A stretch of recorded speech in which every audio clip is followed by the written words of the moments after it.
When Trinimac and Auriel tried to destroy the Heart of Lorkhan, it laughed at them. It said, "This heart is the heart of the world, for one was made to satisfy the other." So Auriel fastened the thing to an arrow and let it fly along into the sea, where no aspect of the new world may ever find it. When we refer to the Heart of NIRN, or the Heart of Tamriel, Cyrodiil probably comes to mind, for this glorious province lies at the very centre of the known continent. It is the pinnacle of mortal politics and the birthplace of mighty human empires. But in reality, the heart of the mortal plane resides somewhere else, and it is quite literally a heart, the beating, blood-pumping organ of a missing god. Lorkhan, known to some as Shor or perhaps Shezzar, is the god of all mortals, for it is he who created them. He is the son of Padamai, one of the two equal but opposite forces of the universe. Much like his father, Lorkhan represented chaos and change. Lorkhan persuaded some of the other members of the Atada, the deities or original spirits we would come to know as the Divines, to help him in creating a new plane of existence. This new plane would be called Mundus, and the planet of NIRN would spring into existence within this new plane. But the cunning Lorkhan forgot to mention one key thing to the Divines who helped him in his endeavours, and that was that they would have to sacrifice a great deal of their power to create Mundus. Embittered and resentful for his betrayal, the Divines, along with Magnus the Architect and his Magnagi, gathered at the Adamantine Tower and decided that Lorkhan would be punished for his treacherous deeds. But when Auriel and his champion Trinimac ripped Lorkhan's heart from his chest atop the Dureni Tower, the heart refused to stop beating, for it was one with the new realm, and it could not be destroyed. So in response, Auriel placed the heart in his bow and shot it across the sky to be lost in the distant eastern seas. Only the heart did not sink, nor did it drown. The heart blazed across the sky like a meteor, and where it landed, the island of Vardenfell sprouted from the ocean bed. The heart's resting place would be eternally visible, as it formed an enormous beacon in the centre of the landmass, the volcano named Red Mountain. Hey guys, it's Drew here and welcome back to FudgeMuppet. In this video we're going to dive deep into the lore of Lorkhan, and more specifically his heart, which plays a significant role in power games of the mortals of Tamriel. Lorkhan, the missing god, is the very embodiment of the land. The two moons are the god's very corpse, split asunder and left to wander the skies. But one part of the god's physical form remains intact deep within the molten core of Red Mountain. And one thing is a guarantee where mortals are concerned. Where there is power to be acquired, there are mortals eager to be corrupted by it. Before we talk about the heart, let's get into a little more detail about the god this heart belongs to. Now we know that Lorkhan, with the assistance of the Aedra, was able to create a new plane of existence, and we know from Auriel and Trinimac's actions that Lorkhan is somehow connected to the realm itself. Therefore, it seems to be the case that the physical makeup of Mundus is the tangible embodiment of the gods who pledged their power to create it. Removing Lorkhan's heart and embedding it into the land supposedly granted Mundus a special kind of divinity. This divinity allowed Auriel and the remaining Atada to leave the planet of NIRN. The Aedra who remained on Mundus either became the laws of nature, the other planets accompanying NIRN, or they became the Elnathay, who are the ancestors to the Men and Mer of modern times. We could talk for hours about the bizarre events and the many variations to their ancient stories, but as far as Lorkhan is concerned, it is just important to acknowledge that no matter the pantheon or the belief system, no one denies this god's essential role in bringing the mortal plane into being. The modern races of Tamriel perceive Lorkhan in a variety of different ways as a result of this fact. Some, like the Altmer, consider themselves to be the purest descendants of the Aedra, and they blame Lorkhan for cursing them with mortality. In fact, this belief is tied to the theory that some High Elves, the supremacist types, want to undo Lorkhan's handiwork. They see NIRN and Mundus as a whole to be a mortal prison, and for them to return to Aetherius where Magnus and the Magnagi went after leaving Mundus, they need to unravel the mortal realm, uncreate it so to speak. And in order to do that, they've set their sights on the towers. Destroying those can sever the barrier between Mundus and the other realms of existence, allowing them to leave. There is much lore and many more conspiracies about this exact topic, and if you're interested, we have a video covering the grand plan of the Thalmor in depth, so definitely check it out. As for the Dunmer, they have similar views when it comes to Lorkhan and mortality. only they view mortality as the ultimate test of strength and resolve. Therefore, to them, Lorkhan is but a hurdle, an obstacle between them and enlightenment, or Kim as some would call it.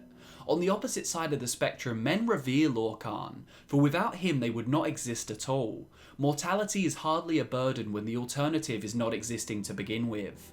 Whatever the truth of it may be, Lorkhan is known to many as the trickster god, and along with Akatosh, he is the only deity held in every mortal pantheon on Tamriel, so it seems fitting that the true story behind his deeds is bewildering and left unknown. And now, onto the big red pulsating elephant in the room, the god credited for creating the mortal realm, whose flesh divinity wanders the sky in the form of the moons, has left one crucial piece of his being right there on Tamriel, just waiting for curious mortals to investigate its properties. You may be wondering just how powerful is an organ disconnected from its body.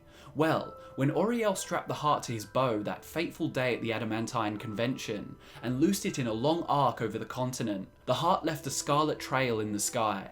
From that trail, a single droplet of blood fell and landed in an Aelid well, somewhere on the province of Sirad.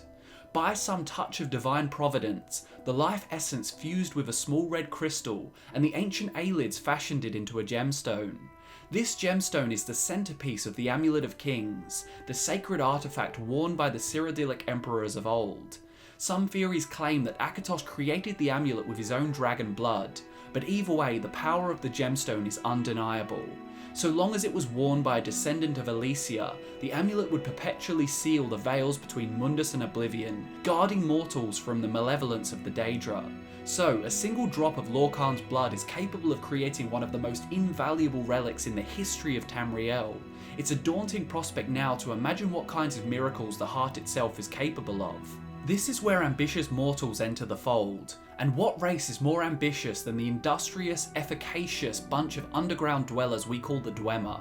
One glance at an old dwarven ruin is enough to prove just how advanced this civilization was. The dwarves are renowned for their technological developments, as well as their second-to-none engineering, architecture, mathematics, science, and the utilization of untapped magic.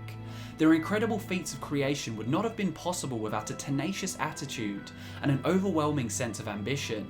In the words of the court wizard Calselmo, the Dwemer were a race of stonecutters, artisans, and engineers. They invented machines and built elaborate underground cities where they researched powers to rival the gods themselves.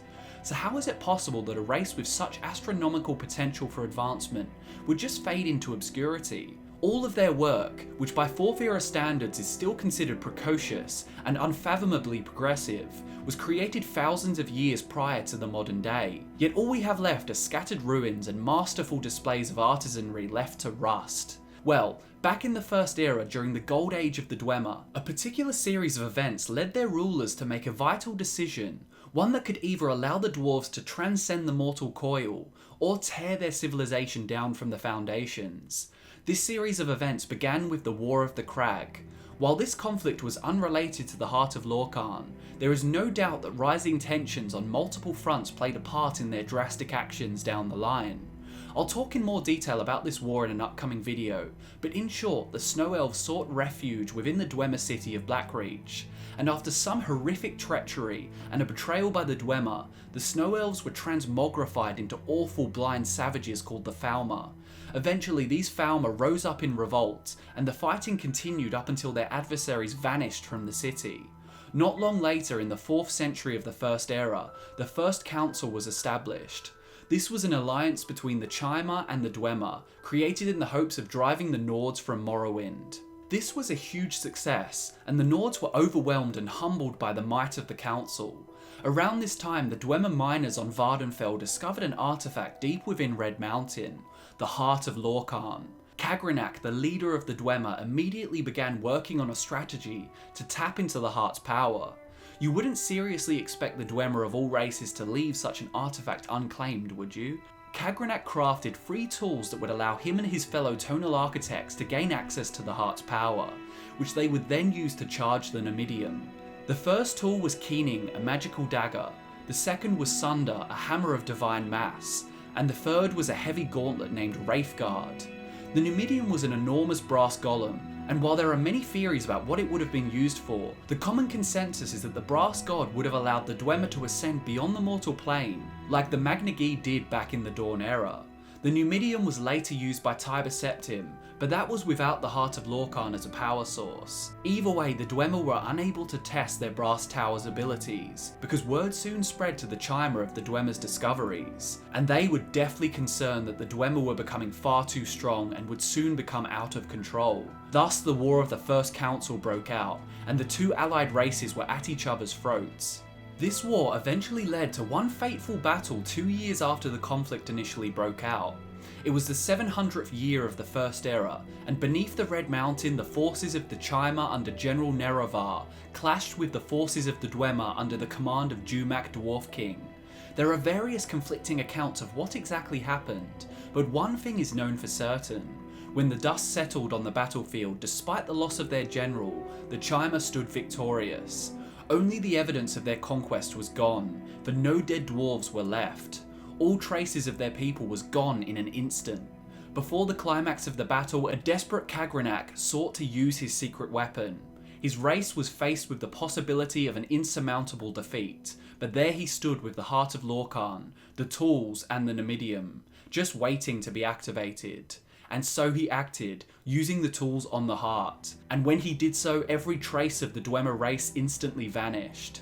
Did they succeed in their attempts to transcend? Maybe they were successful in leaving the mortal plane. Or maybe they were turned to ash, as some accounts suggest. Many scholars believe the Dwemer were punished for their sin of trying to escape mortality, using powers they had no right to use. There does seem to be a trend on Tamriel when it comes to dealing with the gods. When divine forces are used for personal gain, the results are often catastrophic. The Greybeards practice that very theory with their refusal to use the Thu'um irresponsibly.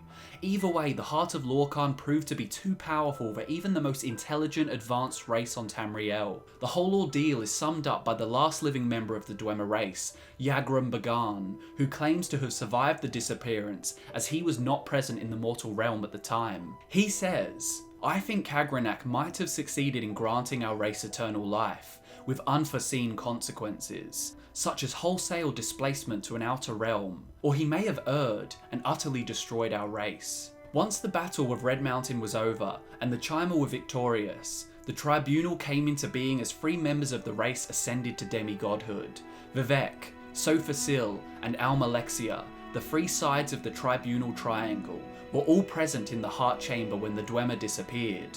Whether by divine wisdom as some claim, or the use of Kagranak's tools on the heart, the 3 mortal members of the Tribunal became living gods, and it seems clear that the Heart of Lorkhan was involved in this sudden divine occurrence. Some sources say the Tribunal activated the Heart of Lorkhan then and there, while others say they did it some years later. Regardless, the heart caused 3 mortal Chimer to become immortal gods. This did not please the gods, and Azura punished the Chimer by turning them into the grey-skinned, red-eyed Dunmer.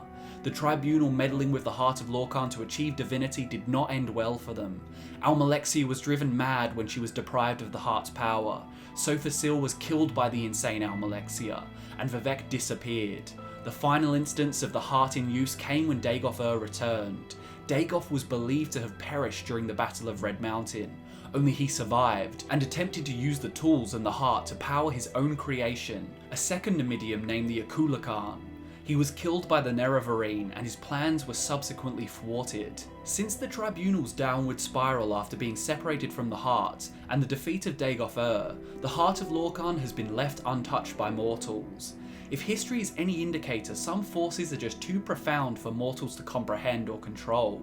The Mer of Tamriel have a romantic notion of ascendance and immortality, believing that Lorkhan is an obstacle between them and salvation, and they may just be on the right spiritual path, but there is no denying the fact that Lorkhan's omnipotence is embedded in the mortal plane of Mundus, and meddling with the very forces holding the fabric of the realm together is a surefire way to spark trouble. Death, divine punishment, disappearance, all of these obstacles lie in store for those who seek transcendence. And there you have it guys, I hope you enjoyed the lore of Lorkhan and his heart. If you did, give the video a like. The Elder Scrolls lore is incredibly complex and there are a million rabbit holes to crawl through when trying to unearth the mysteries of the universe. But here at FudgeMuppet, we'll forever endeavour to bring you easy to understand, bite-sized videos on all the wonderfully deep stories from Tamriel, NIRN, Mundus, Oblivion, Aetherius and so on. Thanks so much for watching guys, my name is Drew and I will see you next time.